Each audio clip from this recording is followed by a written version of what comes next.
CapCut is one of the best and most underrated editing software apps. People often mock CapCut, saying it's a beginner software. Well, actually, it is, until you master it. But can you make professional edits on CapCut? Actually, yes. And in this video, I'm going to teach you guys 5 of the best CapCut effects to edit like a pro. Starting with effect number 1, color isolation. This effect is mostly used by big creators, even MrBeast. In this effect, only one color stays visible and highlighted, while all the other colors turn black and white, creating a super cinematic look. To create this effect in CapCut, first import your clip, then choose the color you want to highlight. For this video, I'm choosing blue. Now go to Adjustments, HSL. Choose the color similar to the one you want highlighted, and increase their saturation to 50. For the rest of the colors, turn the saturation to -50. And there you go.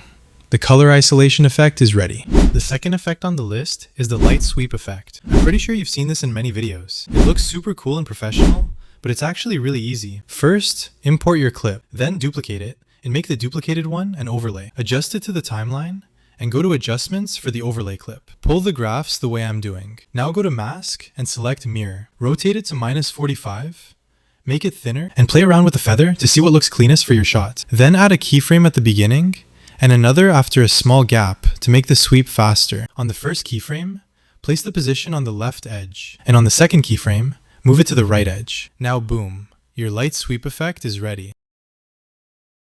Now let's create this super cool spotlight effect. I know it looks professional, but it's actually pretty easy.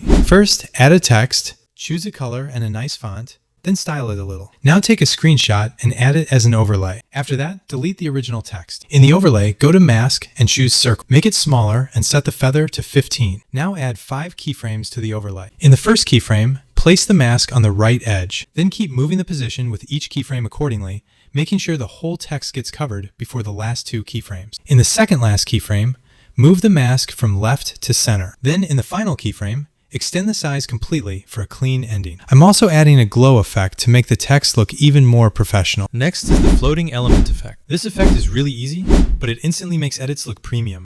First, add your assets. Add one keyframe at the beginning and another after 0.5 seconds. Adjust the graphs using Quad In to make the animation smoother. Now go to Effects and add the pendulum effect. Adjust the settings the way I'm doing, and your effect is ready. Finally, the last effect on the list is the counting numbers effect. To create this effect, first add a text layer. In the text, add numbers from 0 to 9, pressing enter after each number, just like me. Now duplicate it 2 times to create 3 text layers. Add a keyframe at the beginning and another after 1 second. On the first keyframe, place the beginning of the text in the center. By the second keyframe, move it upward so the ending aligns in the center.